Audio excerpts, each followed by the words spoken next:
Hello everyone, welcome to the Curry and Rice Show. Hope you guys are doing well.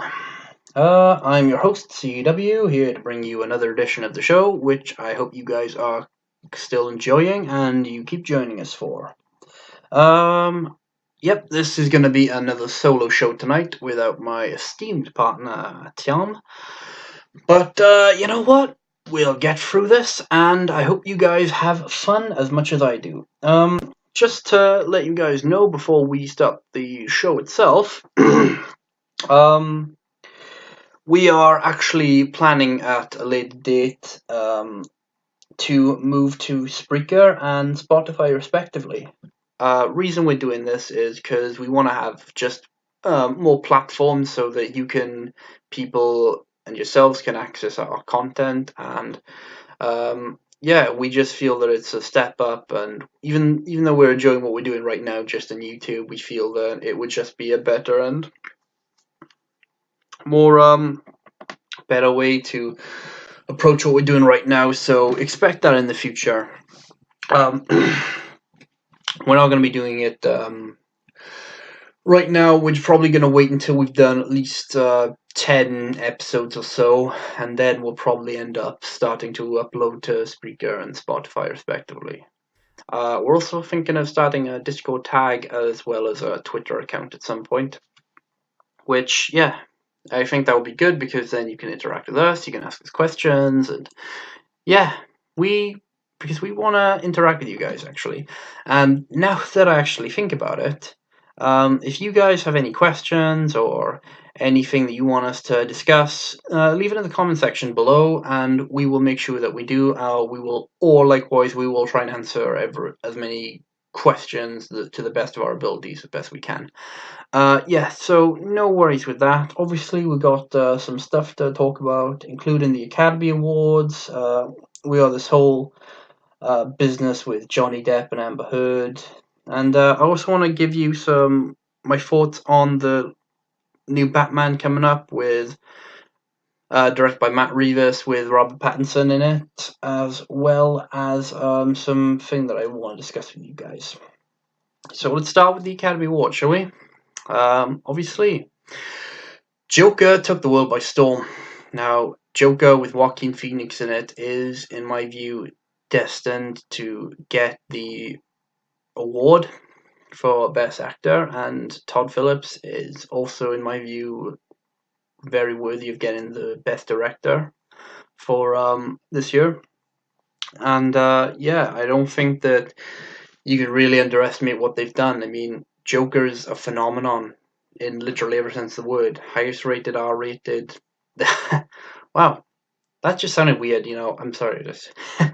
Yeah, the highest rated, R rated movie of all time, surpassing Deadpool, which I thought that would take a lot longer than it did to actually happen. Which no disrespect to Deadpool, but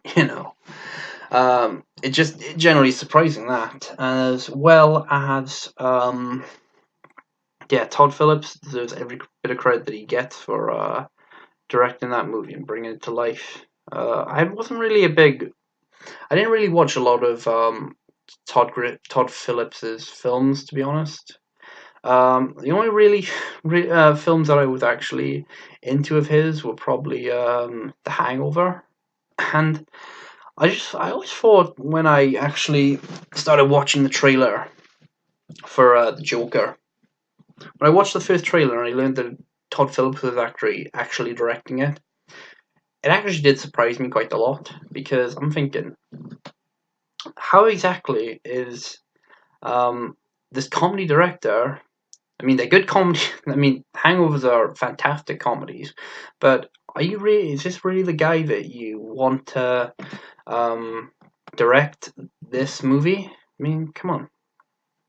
But lo and behold, I was wrong. It's like, and that seems to be the thing with me. I like to think of myself as the positive one between me and Tom, but it seems that whenever I think that we're not gonna that movie or TV show is not gonna do well, it ends up doing well. Maybe I should actually make negative predictions for everything that I but I don't think we're going to do well. Yeah. But, yeah, so we got that, and, yeah, Joaquin Phoenix. Oh my god, what a performance. If that guy does not win, I will honestly call this will honestly be a robbery if he doesn't win it, because how can you give anybody else the Best Actor award other than Joaquin Phoenix? I saw the film relatively late into when it was around. Me and my dad actually saw it, and I was thinking at the start of the film, so what are we actually going to be in for here? Because Batman's not going to be in it. It's just going to be wholly reliant on um, a made-up backstory, on a backstory written directly for the Joker, which um, I guess it is fair for some people to dislike that, because a lot of people do feel, and I actually do feel myself, that the Joker actually works because you don't know his backstory. And I was thinking, oh, is this actually going to work then for you to now give him a backstory? Will this humanize him too much? And, things like that. Things like that. But, oh my god, when Joaquin Phoenix did that therapeutic, weird, but strangely beautiful dance after he'd made his first kill, which, that's not a spoiler, by the way, come on. You're watching a movie about the Joker's origins. You don't think he's going to kill somebody in this? Yeah, no. But yeah, I watched that first scene, and when he's doing that dance, I was like, oh my god, we are in for something special. We are really in for something here. And yeah, and that ending, god. Oh my god, that ending was fantastic. That might have been actually one of my most favorite endings of all time, believe it or not. And yeah, Joaquin Phoenix deserves that role for Best Actor, and I'm calling that he'll probably end up getting it, because who else are you going to give it to? I mean, we've obviously got a great list of actors here. I mean, we've got who we got here actually?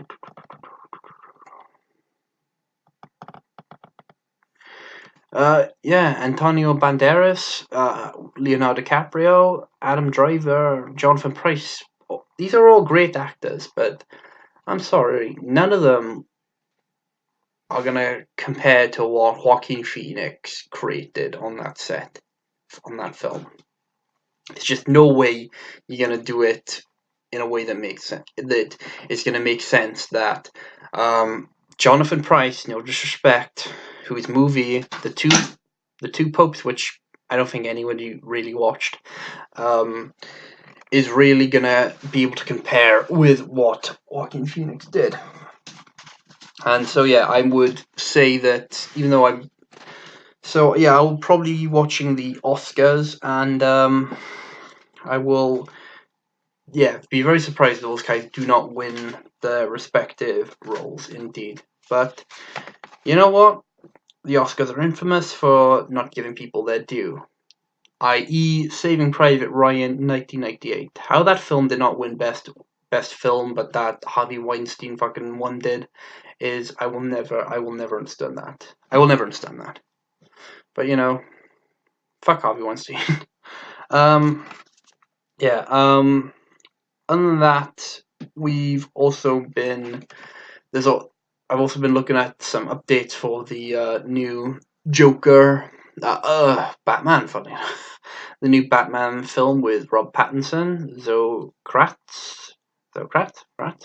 and Jonah Hill will also have a yet to be revealed role. Although some people suspect it's the Joker, we do not know yet. I'm looking forward to this film. I am looking forward to this film very much.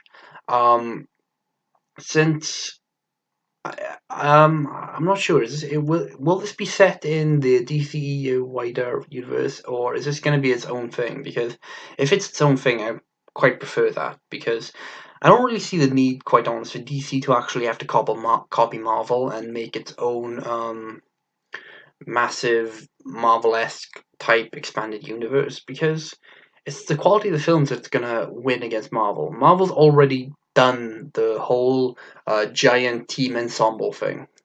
Just focus on quality, I would say, you know, over just forming a big super team to fight the big generic fucking CGI bad guy, which obviously Thanos completely subverted that, but you know what I mean. Other than that, one issue that I've had with people criticizing Robert Pattinson's being cast in the role of Batman is them not targeting his acting ability, but the way he looks. All right, people, this guy has body dysmorphia. Okay, when all right, well, when it got revealed, people were sharing images of him in Twilight and shit like that, saying that, oh, he's too skinny, oh, he's too weak, oh, he's this, that, he's too pretty, whatever. Yeah, leading playboy billionaire is not supposed to be a pretty boy, apparently. Fucking hell. But yeah, the fact that people are actually blatantly targeting his physique. Alright, when you have body dysmorphia, that stuff can affect you very, very badly, alright? It's not being a snowflake, it's not being sensitive to criticism, alright? Body dysmorphia is serious, alright? I'm not gonna make any massive claims about it because I'm not an expert and I don't want to spread any misinformation about any of that stuff because that's serious. But the fact that Robert Pattinson has been on record so far and said that he does not like working out, that he's very insecure about himself, and people are still making fun of him. What's wrong with you? If you were one of those people, I don't understand what's wrong with you. Alright? You're actually literally making fun of a guy with a medical condition here. So why you do that? I just can't figure that out, to be honest with you. And the fact he's going to the gym and he's doing this, regardless of the fact that he hates looking at himself, that he does not like doing this, is just a testament to how much he wants to play this character, how eager he is to actually make this film work. So people should be happy for him, if anything. I'm happy for him. Alright? I didn't like him in Twilight. I didn't like fucking Twilight. Alright? Nobody liked Twilight. But, it's one of those, you gotta, if you are literally still thinking of him in that role all these years later, despite the fact that he's got a lot more work under his belt, he's improved as an actor very much, and he's always been a good actor, mind you. Alright, it's not his fault that Edward Cullen was an unbearable character to watch, alright? It's the way he was written, alright? You can't really blame a guy who was just literally following the script he was given, alright? And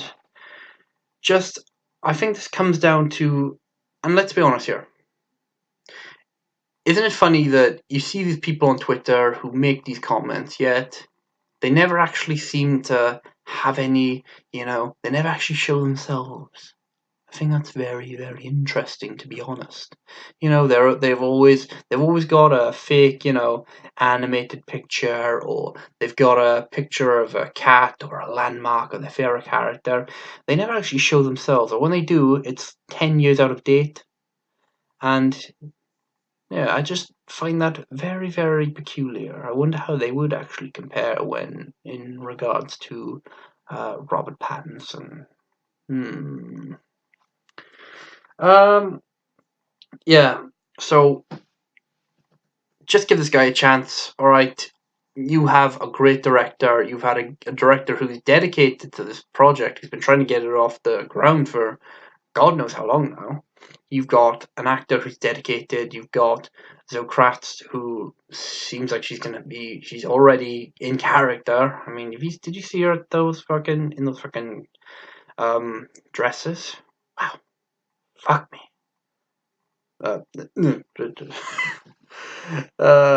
Yeah, and Jonah Hill is another great actor, and he's going to be in it. All right, what more do you have to complain about here? You're literally getting everything you want. All right, and it's going to be great. I look forward to seeing that in a year's time. Now I guess we get into what's been the focus point of social media, and let's talk about it. Johnny Depp and Amber Heard. Now, I'll be totally honest here. I didn't actually follow the I didn't follow the story at first, to be quite honest with you. Well, I mean that in, when you go back and you have Amber Heard filing her abusive case against Johnny Depp. I didn't follow that, to be honest. Obviously, this is way before the podcast, though. So, but I watch it, and now it's come out that it was actually her doing the abusing and not Johnny Depp. That I think we've actually discovered a lot about people and about Hollywood itself. Now, people, I want to ask you a question. Now, I would assume that most people are absolutely against violence against women, against sexual abuse of women. I know I certainly am. But you have these Me Too type women. Now, where were they, though, I ask you? Where were these people? Where have these people been now that it's come out that Amber Heard is abusive? All right? How funny was that, actually, isn't it, actually? You've got that piece of shit Harvey Weinstein come out as a sexual abusive asshole, and every single woman in Hollywood has raised their voice about it, but Amber Heard has come out as smashing Johnny Depp over the head, nearly cutting his finger off, and what do you hear? Silence. Silence. Silence.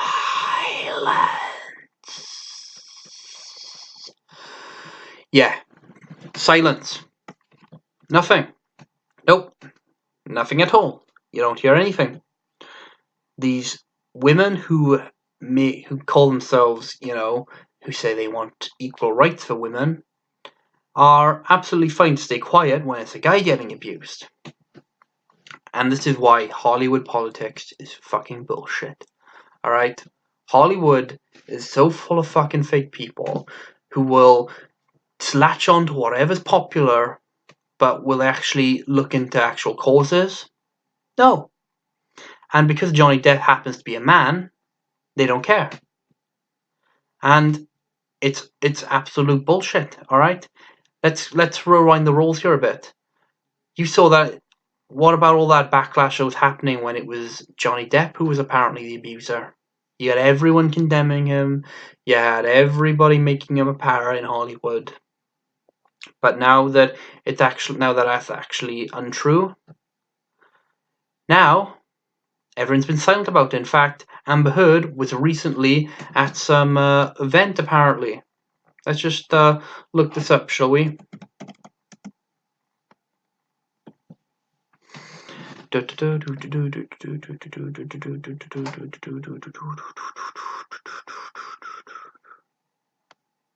Oh, reading this right now, Amber Heard's probably going to be replaced in Aquaman 2. Good.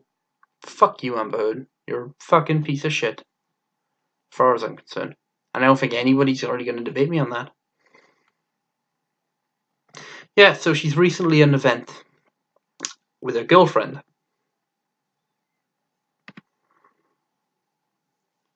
Now, it just goes back to that, doesn't it? That nobody seems to confront her about it. Do you remember? Now, I would like to see Scarlett Johansson come out and confront her. Why is Scarlett Johansson to confront her the same way she did confront James Franco for doing whatever the fuck James Franco was doing? No, she's not there. She's not going to do it. It's fucking double standards bullshit, as always. And again, Amber Heard does not deserve forgiveness about this. And you can't just go, oh, and these celebrities now who are going to be these celebrity women you will hear, and I guarantee you, in the next couple of weeks, few months or so, and they'll be like, "Oh, we know her. We know she's not like this. Oh, we don't want to judge until we know." Well, that didn't stop you, did it? When it's a woman, accusing a man, in that case, you'll absolutely believe her 100%. And is a fucking abusive piece of shit, and these videotapes prove it. In fact, you can go on YouTube right now, and people have got it all over the place. It's fucking atrocious that nobody seems to have said anything about this, and I'm sick and tired of this double standards bullshit. Yeah. So, other than that, we might have to wrap up pretty soon, to be honest, because I don't think about. Yeah, we're only around like the 20-minute. We're only around like the 21-minute mark here, I think. So yeah, it's a pretty short podcast, believe it or not. Actually, me and Tom are both gonna end up going to see Birds of Prey next week, so we're probably gonna do a review of that. And I still don't think it's gonna be a good film, but hey, it could surprise me. And if it ends up being good, I will admit that I was wrong, that I should have given it a chance, but you know what? It could end up being bad. And so far, we got some mixed reviews about it, and we will give our thoughts next week. Again, guys, if you want to ask us any questions or you want us to discuss anything next week, don't hesitate to put it in the comment section below. Yeah, literally no worries, no issues with that. We want to interact with you, and like I said, we'll have a Discord up at some point in the future, as well as a Twitter account. So, yeah, no problem, guys. I hope you guys have enjoyed this. Well, this is actually, well, we do our. This is like our shortest episode, I think. This will end up being our shortest episode. Which is funny because obviously last week because only a few days ago I uploaded our longest episode. Longest episode, yeah. Which was like 1 hour and 34 minutes. So, yeah, I hope you guys have enjoyed so far, and we will have sorry, excuse me. You shouldn't have a Dr. Pepper before you do this, but I couldn't help myself. I had to go and get a chicken and baguette roll as well. I had to get a fantastic chicken and mayo baguette that they have in Greg's, as well as a Dr. Pepper earlier, so sorry about that. Yeah. Yeah, so you can look forward to a longer episode next time, and yeah. So yeah, review of Birds of Prey, and we'll probably end up debating our own thoughts on Batman, on the new Batman film, because Tom isn't a big fan of it himself, and I just think it'll be interesting that we'll bring what we think to the table, and you guys can decide on it yourselves. But yeah, other than that, guys, it's good to get back on the podcast again and let you guys and give you guys my thoughts and analysis, and I will see you guys next week. All right, ta-da, guys. Goodbye.